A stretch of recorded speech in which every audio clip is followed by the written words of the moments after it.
What is up, Roll Coverage? I am your host, Nick. Today, we're breaking down Chris Tabor's most recent press conference without any delay. Let's jump right to it. Hey, I thought it was all over.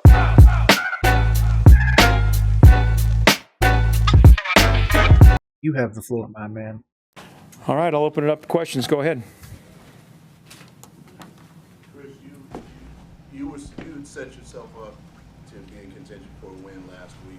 How have you worked this week as you approach the Saints to keep that mindset and momentum going? Well, I think anytime every week in the NFL, you're always resetting, and that's what we've done. We gave ourselves a chance to have an opportunity to win. We didn't finish it. You try to learn from it. You try to move on, and that's what we have to do with New Orleans. You're going on the road. I mean, they got a lot of really good employees down there. 41, 12, 7. I could keep going on. 96. They're all over the place. And so I think what happens is you just concentrate on that and studying the film and try to coach your guys to put them up in good positions, and then hopefully that gives you a chance to win. I feel like we were in a few positions to win. Obviously, that 3rd and 1, 4th and 1 call was a little tough. I do have my personal reservations given the most recent Athletic article that came out. In my opinion, I do think that the person that they were talking about, the offensive-minded coach that went behind Reich's back with Fitterer, I believe that was a red herring, and then that person was, in fact, Chris Tabor. He was retained by the by the current owner, David Tepper. There's also another holdover, which might have been an offensive line coach, which if that's the case, he could have been like, I'm keeping special teams and I'm keeping the offensive line coach, or I'm not sure if it was the offensive line coach, so I apologize about that. I'll do some research. But yeah, those two people were removed, so it would make sense that he's like, hey, you're going to stay here, but you're going to be my mole. You're going to tell me what's going on and all this other stuff. Carolina, from top down, is run by snitches right now, okay? David Tepper is allowing people to come behind the coach's back and, trash him and do all this other stuff. You're not even willing to give your head coach the ability to pick his quarterback. So overall, I'm a Chris Tabor. I was a fan before this last article, but I will give him a little bit of leeway. Obviously, nothing's confirmed or anything like that, so I can't say definitively that he was the leaker or that he was the person going behind Reich's back, but it's a weird feeling. I'm sorry. But I do agree with what he said. We were close. There was a few plays. The other team does have a lot of people, and obviously this upcoming week is the Saints game where they have a lot of good guys. Unfortunately, a lot of those guys are on injuries, so this might be a winnable game for us, but we're going to see. But yeah. As a special teams guy, you don't get a lot of opportunities returning kickoffs, but later the year wears on, people get more chances. Blackshear's giving you a bit of a spark there. Talk about his contributions. His contribution has really been big. I think that he's been very good when he has opportunities, and obviously we'll be in the dome there, so we'll see how it plays. But you are clearly, especially if you're up north, you are in return season. Right now the ball's not flying and carrying quite as far, but it's always a thing to either, sometimes on kick return, obviously they probably maybe just scored, and you got to restore and get the momentum back on your side. So that's a big play for us, and the guys block well for Blackshear because they got a lot of confidence in them. A valid thing that I've never thought about. Steve Wilkes was able to do a lot, obviously, with our offense last year, running Chuba and everything that we had, and able to win some games. But it's interesting that it's the backside that is more beneficial to the run game. Obviously, it's getting colder in a lot of places and everything. This will be played in a dome in New Orleans, so it won't be bad. But overall, that's a very interesting thing. I'm curious what the exact week is when the shift really happens, when it goes away from a lot of crazy high passing games to a much more run-focused NFL, to be honest, overall. It's not just one team, it's all the teams. They always say as it gets colder, they run the ball more and everything like that. So I think that might have been a little bit of a benefit to Steve Wilkes previously, and is going to be a little bit more of a benefit to this team, given that we finally had a 100-yard rusher. Granted, we ran him 25 times, which is up there for carries wise.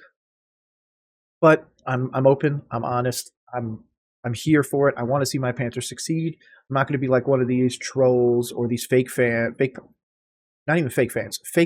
fans who entered the fan transfer portal. Bro, If you're going to change teams, then change teams.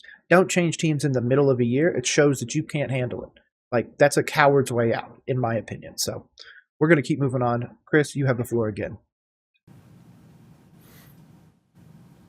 Chris, Easy. Easy crowd. Easy crowd, I was saying. Oh, yeah.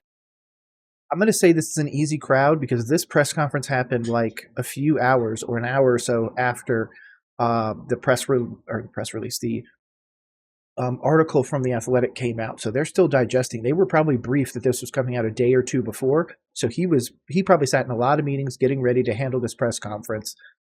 So that's just something to think about. I'm very curious to see if any of the reporters are going to bring up that article, reference things in there and anything, because obviously Chris is not going to say anything, which is the right move. I'll give him that. But I think it shows that Frank really didn't have anybody in the organization behind him besides the owner. And like 3 weeks into the year, he was pretty much done with Reich as well. So I don't think that overall was an indictment on Reich. I think, again, that article makes Frank Reich look amazing. If you're a fan of this channel, of what I do here, I did a breakdown of the Athletic article where I read every single word. Sometimes I flub up, it happens. But overall, I really, really think that article is going to be a massive problem for the Carolina Panthers moving forwards, including with the acquisition of a new coach. So Yeah, no, the Panthers announced that they are not going to Spartanburg for training camp next year. Been at Spartanburg the past 2 summers. Just your general reaction about that. Will you miss going to Spartanburg? Yeah, no, I mean, Spartanburg, my two training camps there was excellent. I thought they did a great job. The town did a great job. Also excited that it's going to be here. You know, I've done it in my career by going on the road and being at home, doing it also. So there's a lot of advantages to both. And I'm thankful for Spartansburg, and I'm excited about the opportunity here. a lot of people are really upset about that. There was a big push years ago for 2 states, 1 team kind of thing, North and South Carolina, bring them together, really do something to get everybody involved. I thought Spartanburg was a great opportunity. I think that they could do more of a traveling training camp in the future, or they should do more things to get more parts of North and South Carolina aligned. It does seem like, though, now it is 1 state, 1 team, as opposed to 2 states, 1 team. So that's going to be a massive shift. A lot of people do not like that. A lot of people have great memories. Unfortunately, I was not one of those people that got the opportunity to go to Wofford. But overall, I'm a little sad that I'm never going to get that opportunity. So I'm going to have to make it a point to try and get to Charlotte training camp at some point in the future. Obviously, like I said previously, if you ever follow me, I go back and forth between Colorado and Florida on a pretty regular basis, spending the majority of my time in Florida. But overall, I'm sad about this. Okay, I do think the Carolinas need to be brought together. South Carolina doesn't have an NFL team. Utilize all of that fan base. Obviously, the diehard Panther fans are going to show up regardless, but it seems like over the years, it's really diminished that massive fan base. PSLs are down. All the big things are down, obviously, other than events, thanks to David Tepper. Stupid. But yeah, overall, I think that was a weird, boneheaded move. He's obviously trying to bring it all into Charlotte as opposed to doing something else, because if Tepper could be the revitalization of Charlotte, even though it's like one of the biggest financial places in the United States, I just think that he's doing this for glory of himself. And then you'll see in the press conferences, not Chris, of course, I'm going a little bit on a tangent about Tepper. In his most recent press conference, he just looked like a petulant child. When he would get those pointed questions, he would quickly dodge them and be like, "Oh, I brought you guys Beyonce. I'm trying to get you guys Taylor Swift." Like, that's not football. That's not what you bought the team for. If that's the case, you could have not bought the team and you could have still tried to do all those things. You could have started a events company and tried to get more events to the location, but you decided to buy the team, a football team. So do something good at football for once. And pulling that opportunity of Wofford and what it does for the community is really sucky. Even though it was on a 1-year, apparently it was on a 1-year renewal basis, so they had to renew it every year. So that's, that could have been part of the problem as well. But overall, I just think it's a bad move by Tepper. It's something to deflect. It literally came out like an hour or a few hours before. And in fact, Wofford College was told afterwards. They found out apparently like literally minutes or an hour or so before the press conference or the press release. That's the word I'm looking for. The press release was released. So you learned about this organization that you didn't know as your position coach or a special teams coordinator that you've learned being the interim coach? I think what I've learned is there's things that come across my desk that maybe I didn't see happening. I try to get in early, write down a to-do list, and what happens is as I'm marking it out, more things come across that you don't anticipate, and then just trying to handle it properly. I think that's probably the biggest thing when you're just a position coach. You're in your own little world, and that's all you think about. So now you have the whole thing. What sort of thing? Yep. And obviously, he's got a lot coming across his desk, which might be coaches. If it's not actually Chris Tabor as the mole, it could be people, him finding out that people are going behind his back already and stuff like that. So that could be a whole other issue down the road. But again, I'm going to continue to side with the fact that I think that he was a part of the leak. He was a part of the coup. He was a part of everything behind the scenes. That's why he's in the position now, because the owner trusted him to keep him around from the last regime when he should have been let go. So. Talking about? There could be a guy might, he might have to go home. Maybe someone's sick in the family. Yep, Hayden Hurst. Prayers to him and everything like that. Hayden, if you ever need anything, obviously roll coverage is always going to have your back. And not even have your back, I'll be right there next to you doing everything I can to help. Any player for the Carolina Panthers, coach or whatever, I'll always be there for you, support you to the end. I'm super excited about everything that's going on. And again, I'm just glad the organization is also behind Hayden at this point. You might have to tend to somebody else's problem or just making sure that you're massaging a problem and smoothing it out before it becomes a really big problem. Chris, you guys rolled a number of guys through those guard positions. How do you as a coach try to get guys ready in a hurry, whether it's like a McRae or Gabe Jackson rolls in here last week when there's a short amount of time to prepare somebody? I think every rep matters, not only on the field but in the classroom, in the walkthroughs, and then, for example, if you're not starting and another guy's ahead of you, you're learning from him. So when coach corrects him, he should be also correcting you at the same time because you put yourself in that player's position. And that's what I always say about a good pro. If I correct you, then I would expect you to not make the same mistake and hold them to that standard. Now, is that always going to happen? No, it's not. But there has to be a standard and an expectation for the player and how he learns. And because when your number's called, it's next man up, and we obviously expect results. Question is that from the article, because in the article they spoke that Frank during the first 6 to 10 weeks or so was very I think it was 6 to 8, I'm sorry, was very on Bryce Young, correcting things, really getting in his grill and trying to help him. But obviously as it went on, he gave away play calling duties and everything like that, and apparently he backed off from that. Is that a little bit of a shot at that? Basically saying that, hey man, if I'm telling Bryce Young to do something, or if I'm telling Andy Dalton to do it, then I would expect Bryce Young to not make the same mistake and all that other stuff. Coaching one person is also coaching the other. So that's just what I just pulled from that. Maybe I'm grabbing at straws here. It's certainly possible. A tough season and lots of changes and staffing changes. How would you? Something to notice. I'm going to go back real quick. Don't really do the going backwards very often, but look at his facial expression after this. He knows that he's getting a lot of these pointed questions. He knows that people are holding his feet to the fire because he's the interim. He does know a lot of information. He might even know who this offensive coordinator or offensive-minded person was that went with Fitterer behind Reich's back. Again, I think it's him, but watch how he reacts. You can see him. Normally he's really happy. He's taking the question in, like he kind of starts off, maybe do a little grin, a little something like that. But you can see now, since that article has come out, his entire body language changed. Normally he's kind of, a little bit more open and stuff like that. Like he's got his hands open here, but he doesn't seem as engaged as he normally was. So that could be something that he's like, if he's not a part of it, and if he wasn't the person that went behind Fitterer's back, then who did? And maybe he does know who that person is and he wants to say something. I don't know. There's a lot of speculation here. We're not going to know, but just watch. Watch how he does this after this question. It's next man up, and we obviously expect results. Chris, in a tough season and lots of changes and staffing changes. See that? How would you? That big sigh and everything. He's like trying to get, wet his whistle, getting ready for it. I think that that's something to really just watch over the course of the rest of this press conference and in conferences moving forwards.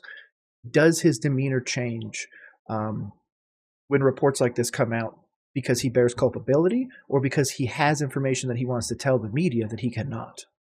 Something to think about. Describe the kind of the culture and the relationships between all the coaches throughout the year. It's been fine. I haven't had a problem. See, very quick, just, sorry, I haven't had a problem. And then just, that's not the way to do things, dude. That's not how you've been carrying yourself to this point. So this is a massive change.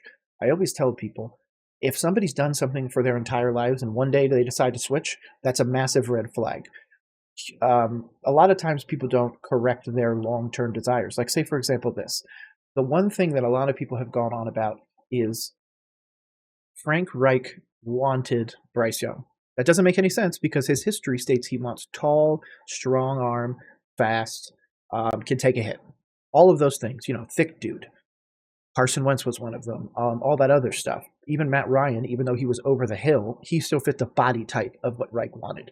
Bryce doesn't fit that at all. He doesn't have any of those qualities. He can't take a hit. I mean, obviously he's taken 40 plus of them so far, and he's on pace for 64 sacks, which is just bananas. I think it's fourth all time. So it blows my mind that people were so quick to assume that, oh, well, Reich just needs to adjust it. In my opinion, Reich built his offensive coaching staff. Obviously, he was pushed to go out of his circle, which the Athletic article pointed out. But the bigger thing is it's against what he was wanting. He wanted Stroud. He probably built the staff and the scheme for Stroud. And then he was told, we're taking Bryce. And he's like, okay, well, I just have to adjust. And the thing that came out in the Athletic article, again, I did a full breakdown. Go check it out. In that article, they specifically talk about what they wanted Bryce to do. And they wanted Bryce the first year to digest the playbook, understand the reads, do all that other stuff. And then in the offseason, they would work on correcting whatever things they felt was wrong. Maybe a lot of people are saying his footwork now and stuff like that. It wasn't a concern until this article came out. Now everybody's on the footwork train. So I think it was something like, hey, this first year's going to suck, man. We just need to get through it. You need to understand the playbook, understand the reads, get the timing right and everything like that. And then we'll work on fixing the other stuff later. You're a brand new quarterback who is already struggling. Your confidence is struggling as well. So why would I also add on a whole separate piece and be like, not only are you not performing on the field, but your footwork's wrong, this is wrong, this, and it needs to be fixed right now. The rumor from the article states that Josh McCown started working on his footwork in week 12 and we saw no measurable difference. That's because that's something that needed to be worked on in the offseason. And it's hard to do that when you're bringing in your quarterback just a few weeks or a few months before a brand new season in a completely new league because he's a rookie. So this is just, there's a lot going on here, man. This whole vibe is super off right now. Super off. Am I wrong? If I'm wrong, drop it in the comments below, man. Tell me I'm wrong. I'm down with that, but something looks weird here, man. Have you gone back and looked at Bryce's game against New Orleans week 2 and seen where you feel like he's made any kind of steps since then, since you're playing the same team again? I haven't looked at that game specifically. There's a lot of tape that I'm perusing because I'm still responsible for my area, and they're really good on special teams. They have employee number 22, Shaheed, that can turn it on at any moment. But no, I think I trust our guys on offense and defense, and I'm a coach that says, hey, you're responsible. I expect them to be the head coaches of those units, and that's how I look at it.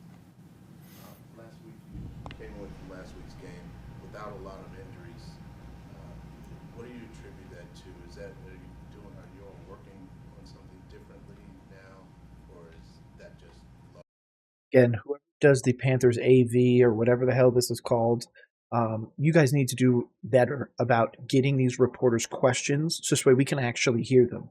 I don't care what Chris Tabor is saying if I don't know the question. So this needs to be remedied. I'm sorry. Shout out to everybody that does it. Otherwise, it's good for the most part. Obviously, we could always get better cameras in there and all that other stuff because that don't look like 4K. But regardless, this is we need to be able to hear these people, and this is a bit ridiculous. I think sometimes really it's probably luck of the draw. I think our training staff does a great job of getting guys back. I mean, no one's fully healthy at this time of the year. Yeah, and if you go look at the injury report, I'll make sure to post it on Twitter/X at Roll Coverage Pod. Go subscribe to us over there. The injury list is absolutely ridiculous. So for both teams. And what we're just trying to do is make sure that we get our guys ready. Because in order to win on the road, I mean, the secret, it's not a big secret. You want to win on the road, pack a good team. So that's what we're trying to do. Speaking of injuries, any update on J.C. Horn? And things that he didn't do in the other press conferences. I've done all of his press conferences as head coach so far, interim, of course. This is a different body language and everything that he's been giving off. So trust your eyes, guys. Trust what you're seeing.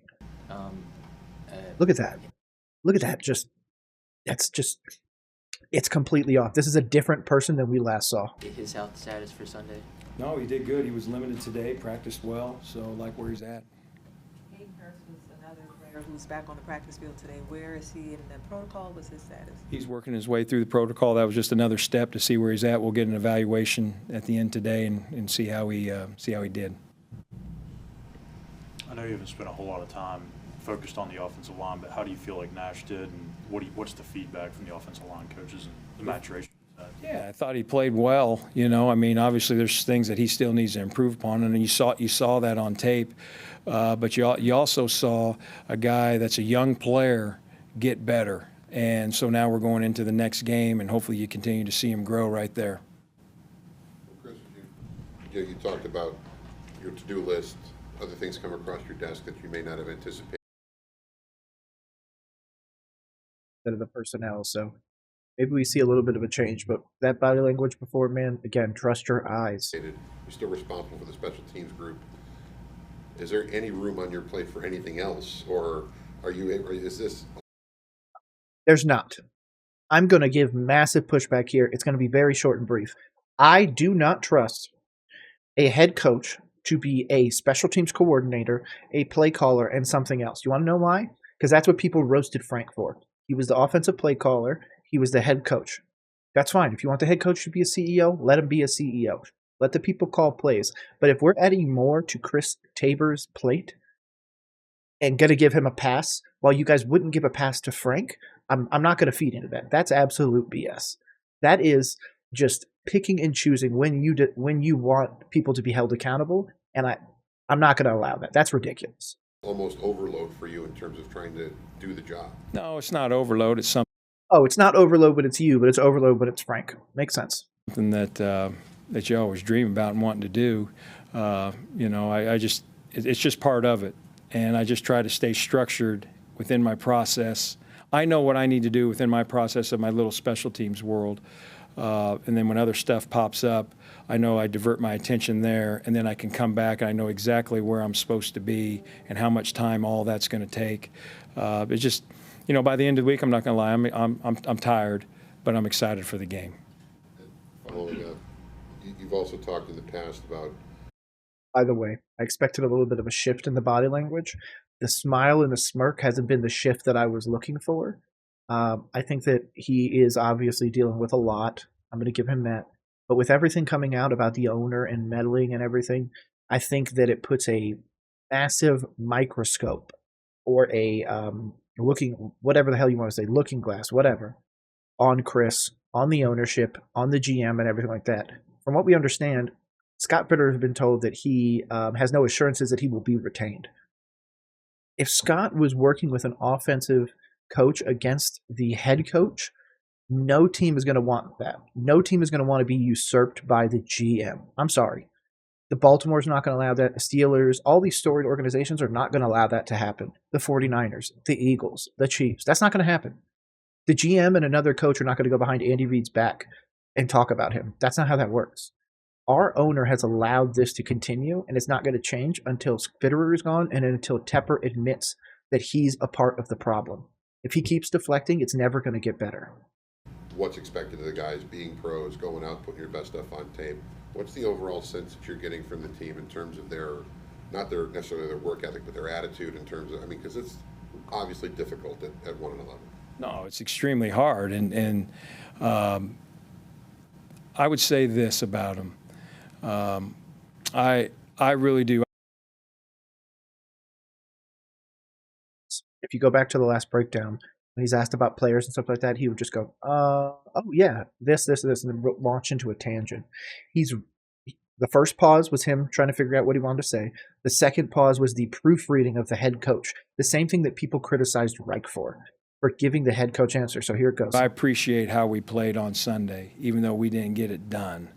And I know that's frustrating for myself. That's frustrating for them. That's real. I have no problem acknowledging that. But at the same time, I think it's one of those things that, like I said, you have two choices, character or compromise. And that's like the black and white discussion, it's either black or white. I think there's a little bit more to that. But, it's a good saying for right now. When I lay my head down and go to sleep at night, I like to think I know who I am. Did I do an honest day's work? And I think that's how you have to look at it. And I don't think about the record. The record thing's way past. I just think about what are we doing in order to set ourselves up to win. I have a question. It'll be a very brief. Do you think that Bryce is getting a better shot or being groomed better to be a better quarterback under the interim basis of Chris Tabor, whatever you want to say? Or do you think it was a indictment on the franchise to get rid of Reich so quickly, knowing that the season was already over? Like, just let Reich finish, fire him as soon as the season's over, and we're done. We don't have to do this interim BS or anything like that. So that's my question to everybody. Make sure to drop it down in the comments or DM me on Twitter at RollCoveragePod on Twitter/X. Chris saw Hayden back out there today. How is he progressing? We addressed that. You were a little late, so we'll fine you on that. But that's fine. I can go ahead. I'll retouch that. We'll evaluate him at the end of practice there. Chris, Taysom Hill, See, that's a little bit more. He's getting in more of the, relaxing a little bit. I think those pointed questions towards the start were, obviously hurting him a little bit. But let's see how he reacts. Personally, I'm a big fan of Taysom Hill. So the challenge he presents. He's a good football player. I mean, you're talking about a guy we were talking about today. I mean, you always talk about value on a roster. Think about this: a quarterback, a guy that returns kicks, a guy that blocks kicks, a guy that runs wildcat. You know what he is? He's a football player, a really good football player. And he causes a lot of problems, not only for us defensively in the wildcat stuff, but just in the special teams area where they're going to match him up on some guys and create some one-on-ones to try to get the hecker there. So we got a lot of respect for that guy. I've watched him for a lot of years, and man, he's a good player. I like watching him on tape. Don't always enjoy watching him on Sunday live. There we go. Get some of that Woody Harrelson energy out, man. Come on, Chris. Loosen up. Show us that interim we were looking at. Just in case you guys don't know, I normally just do breakdowns of Panthers press conferences. I am now branching out to our entire division. Expect a Saints breakdown of their most recent conference call and their preview of our matchup this Sunday. Extra Two more questions, and then Joe will wrap up. Joe, you got to go last. You're late. Sorry, Joe. There we go. See, he's trying to make light of it. He's trying to do that. Normally people say, you do a compliment sandwich kind of thing. So this way people walk out of it with a positive, jovial mood. I think that's what he's doing. He knows the press conference is coming to an end. In fact, there was a point at which he looked to his right, a very far right. I can't get my finger over there. But he looked way far to somebody way off to the right about 4 or 5 minutes ago into this press conference. And I think that was the moment where he's like, hey, guys, you guys got to start getting somebody in here. I'm wrapping this shit up. So, because just so you guys know, this is an even shorter press conference than David Tepper did after he fired Reich. This is a 12-minute press conference. Do you have to almost have like an extra set of eyes for someone watching Taysom to see if he's on the field because you don't know what personnel you need and where he's even going to play and what position? Yeah, no, our coach is up top. We got guys that are communicating the personnel groups to EJ so we can get the appropriate calls and go to work. With Carr in the protocol and Jameis taking reps, how do you approach who you're preparing for? I think you got to prepare for both of them. And I think the reason why, obviously, they got a lot of weapons. So even though the quarterbacks, we're not for sure which one it's going to be, all those other weapons are still there. So they garnered a lot of attention. Is there a difference between the two, Carl? You're talking about two seasoned veterans that have won a lot of football games, played in a lot of big games that can get streaky at any time. So I don't think Carr is going to play. He's in concussion protocol, and what we've seen is people can't get out of it in the same week. So I would expect Jameis Winston to be the starting quarterback, and I would expect the Saints to basically pretend Carr is going to be out there until the last available second, in which case they will name Winston the starter if they haven't already. I am recording this on the 7th of December at about 11 o'clock Mountain Time. So no, I don't see that. You see two really quality players that you're going to respect tremendously. Is the week 2 tape helpful, or is that so long ago that I think what it does, I think it can help you maybe with regards to what possible matchups might look like. But at the same time, then I think you have to account for how the season's gone, where your player's at that time versus where that player's at the time. Just because maybe on a matchup you got the better of them in week 2 doesn't mean that whatever this is, week 14, that's going to be the same. At 100%, our rookie quarterback was in his second start. He's completely changed. Maybe not be for the measurably better sense, but overall he has changed. He's able to read the defenses a little bit better. We've seen that he's one of the more accurate quarterbacks in the league when he has time to throw. So, how challenging is it to sort of take into account everyone's opinions on what should be done and make sure that they feel their voices are heard, but at the same time take command as the guy and say, okay, I respect what you're saying as a coach, but right now it's my call? I think you work together. We work together as a staff. Goes anything crazy into this?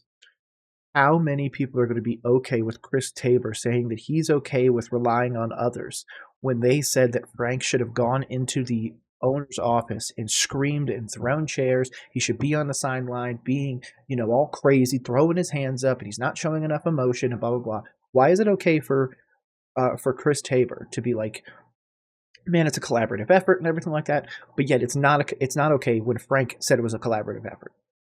Okay? Just simple question. Simple. Give me a simple answer. And I think what you try to do is you paint the picture of how you want the picture painted and then describe that. Listen, I do not have all the answers. I never will. I never have had all the answers. I look for the answers. I want to continue to grow as a coach. So I talk to our staff all the time, going back to how the staff gets along, which is great. Staff gets along great. Okay. Another red flag for me that Chris Tabor was the guy going behind the back of Reich. It might just be a little throwaway line, but we literally heard that the GM and another coach colluded against the head coach, that there was factions inside the organization and everything like that. And then you're going to come up here and tell us that all of that is BS and that we're all pushing in the same direction. That's absolute BS. And I guarantee you the person that got called out for it, the reason why Tabor fired McCown and Staley is because they were caping for Frank. And they're like, we came here for Frank. A lot of the coaches said they came here for Frank. And now they're having that removed from them. So they were probably pissed. And I bet you, I hope we get it confirmed one day, but McCown and Staley probably knew the person that went behind his back. It was probably Chris. Again, I'm all speculation on that. Nothing confirmed yet. Going to take a long time for somebody to confirm it. But if it's confirmed that it was him, that it makes complete sense of why he fired McCown and Staley, because they were right guys and going to defend him. This is a complete BS answer by him. And I respect their opinions, and because they might see something in their room that I don't see, and they bring it to light for me, and then we can address it and go from there. Got myself heated. Shouldn't be too bad. Shouldn't be too angry at this. But overall, I just think that there's something there, man. That we don't get that report. We don't get all that information coming out from the Athletica article. Shout out to Joe Person and Diana Rossini. Thank you for putting that out. Thank you for putting a light on this. I'm hoping we can see measurable change in the future.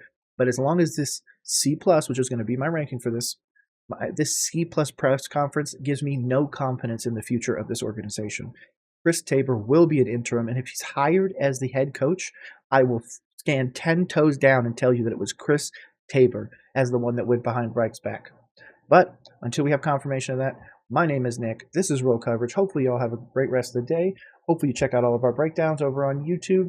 Hopefully you check us out on Twitter, Roll Coverage Pod. Other than that, peace.